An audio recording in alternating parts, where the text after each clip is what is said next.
The well spirit. It's hard to imagine, but even though our good old Mother Earth is a water planet, meaning there is more water than land, there are people whose sole occupation is to search for and find water.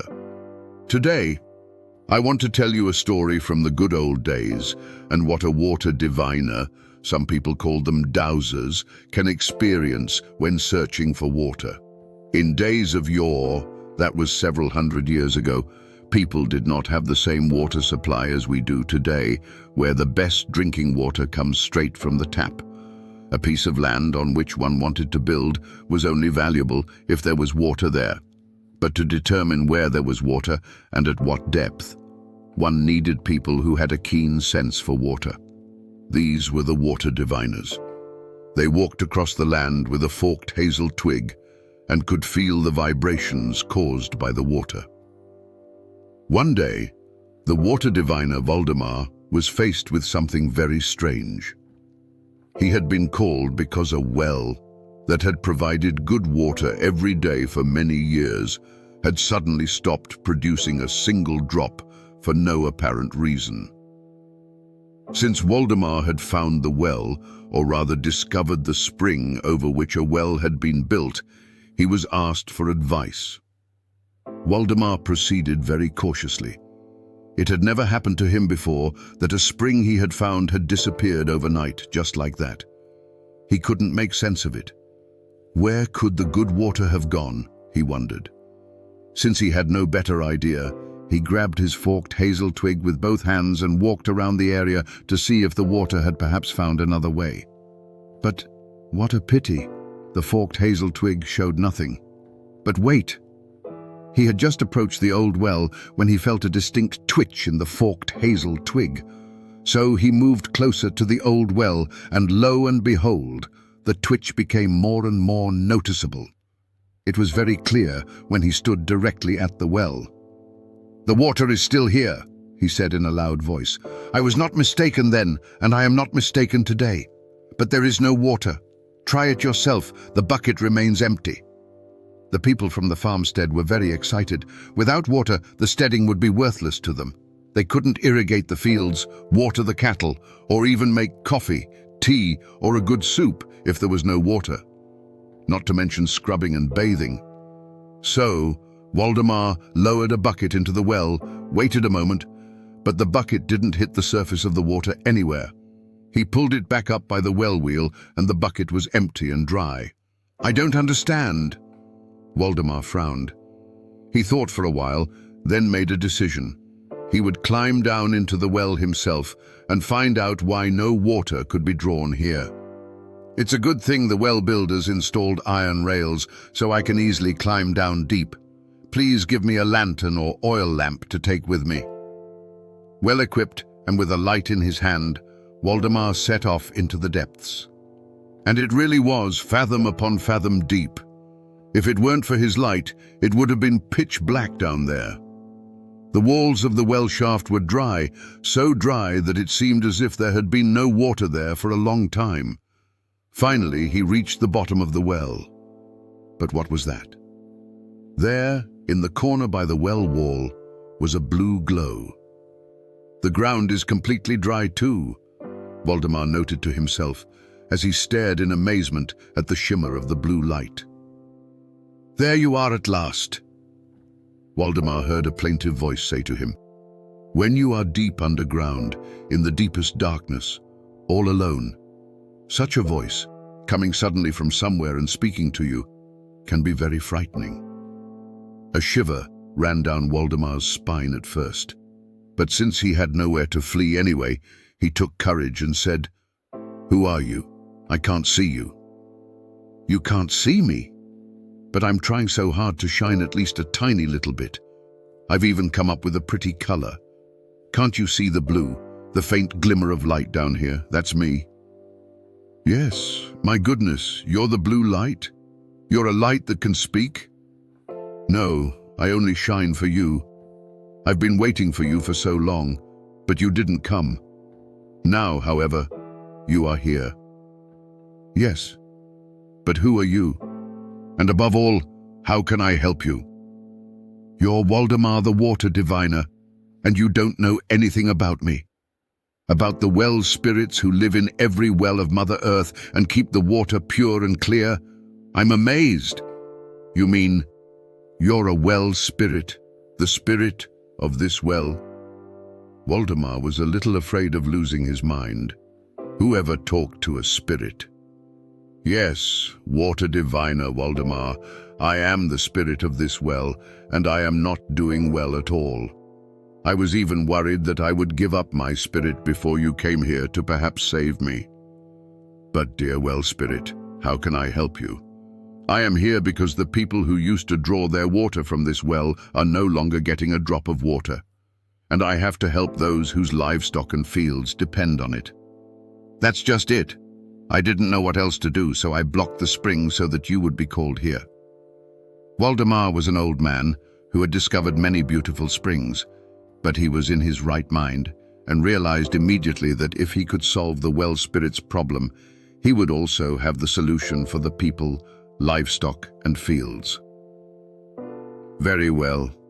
What can I do for you, lonely well spirit? Find a solution. I cannot hear my brothers, cannot see my sisters, cannot participate in the family life of the well spirits, and you are to blame for all of this.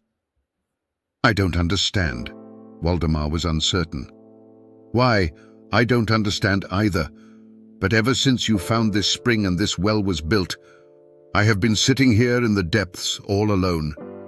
I can't hear my brothers, I can't see my sisters, and I can't take part in our family life anymore. I'm pining for my kin that I want to cry all day long. The well spirit was truly pitiful. Waldemar felt this very clearly. How could he help? What had he done wrong back then? He would have to return to the surface and examine the area again from scratch. Dear well spirit, I will try to help you as quickly as I can, even though I don't know how yet. Do you perhaps have any advice for me? The well spirit felt hopeful. Look, the water comes into the well from here, but it should come from over there. That's all I can tell you. Waldemar thought about it. Then he took a long string out of his rucksack, tied one end to a stone lying on the bottom of the well. He placed the stone exactly where the well spirit had pointed. The water should come from there, he had said. I'll be back in an hour or two, I promise. Can you wait for me? I would wait until tomorrow, or next month. If there is any hope that I will hear my brothers again, see my sisters again, and be able to participate in family life again. So Waldemar set about climbing out of the deep well. It took quite a while, and when he reached the top, he had to get used to the brightness again. During the long climb, he had carefully held the rope in his hand, which was tied to the stone at the bottom of the well. He led the rope straight up so that he could find the exact direction the well spirit had shown him when he got to the edge of the well. "You were gone a long time," said a maid from the farm. No one else was to be seen. "Why?" "I just climbed down and examined the bottom of the well, and now I'm back." "Good man, you were in the well for 3 whole days. We thought something had happened to you, but no one had the courage to climb down after you." 3 days? That can't be. "I'm telling you," the maid insisted. "Please give me one of those pebbles over there. I need to attach a string to it because I think I've figured out what's wrong with this well." The maid brought him a stone, which he carefully attached to the string and placed on the well wall so that the string hung straight down to the bottom of the well. In the meantime, other people from the farmstead had also gathered around. "We thought you had had an accident. We called and called, but there was no answer. Don't worry, I'm back now. Hopefully we'll have the well problem solved soon." Waldemar set to work. He took his divining rod again, and starting from the pebble connected to the well stone at the bottom of the well, walked in exactly that direction until he felt the first twitch in the divining rod. Then he drew a circle around the bottom. "Indeed," Waldemar said to himself, "but how could I have known?" Due to some mistake, he had not had the well dug at the underground main vein, but at an inferior side branch. But how could this be corrected? Digging an underground tunnel was something that was unknown at the time, at least to well diggers. But Waldemar's brother worked in a silver mine, so he would ask him. First, however, he had to go back down into the well shaft, because he had promised the well spirit that he would be back in an hour or two, so he went back down. "I think I have a solution, but I need to talk to my brother, who works in a silver mine. I won't be back for 3 days. Dear well spirit, you were right. Unfortunately, I had the well dug on an inferior tributary instead of having it built on the main water vein. With the main water vein, you would have all your connections back and could hear your brothers again, see your sisters again, and participate in family life again. Don't give up. We are very close to a solution." "Water diviner Waldemar, my powers are coming to an end. If you are not back in 10 days, you will no longer find me down here, for I will have passed away. So hurry up. It won't be to your detriment." "Good well spirit. What are 10 days to you? I was with you earlier. We talked a little. I recognized your plight. But when I got back upstairs, 3 full days had passed. When 10 days have passed in the upper world, only 1 day has passed here in the solitude of my life." With that, Waldemar climbed back up, not wanting to waste any time. He now knew he had 100 earthly days to save the well spirit. His brother helped him with his knowledge of mining. They had to dig a new well in the right place, and then connect it to the old well so that the well spirit could reconnect with his own kind in his new home. At first, it was not easy to convince Waldemar's brother of the existence of well spirits. But when Waldemar promised to take him down and introduce him to the well spirit in person, his curiosity was so great that he helped his brother dig a new well in no time at all and build a tunnel, as miners call it, to the old well underground. With all the work involved in digging and removing the large amount of earth, it took almost 100 days. But then Waldemar and his brother Alderich stood in the tunnel and were able to break through to the old well by removing the earth with a few pickaxe blows and spade strokes. Finally, they stood on the floor of the old well. "Well, spirit, are you there?" Waldemar called into the darkness. A faint glow appeared, then a tired voice. "I am still here, water diviner Waldemar. Do you bring good news?" "Yes, my friend.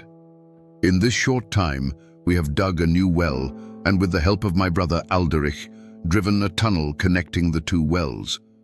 If you follow this tunnel, you will reach the main water vein, and you will hear your brothers again, see your sisters again, and be able to participate in family life again. You have saved me from certain death, so I want to show you my gratitude. When I enter your tunnel from this dead side arm, dig a little, and you will come across a rich mine." Yes, and what can I say? That's exactly what happened. The well spirit disappeared into the new tunnel, found the main water vein, and the new well filled with good, clear water. The family was able to irrigate their fields, water their livestock, and use water for the kitchen and bathroom again.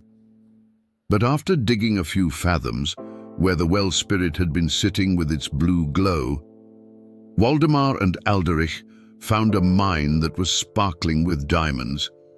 You see, sometimes it's not so bad to overcome your fears in the darkness and get to the bottom of things. Because they had helped the lonely well spirit, they were richly rewarded and lived in great contentment with their families and the whole village until the end of their lives.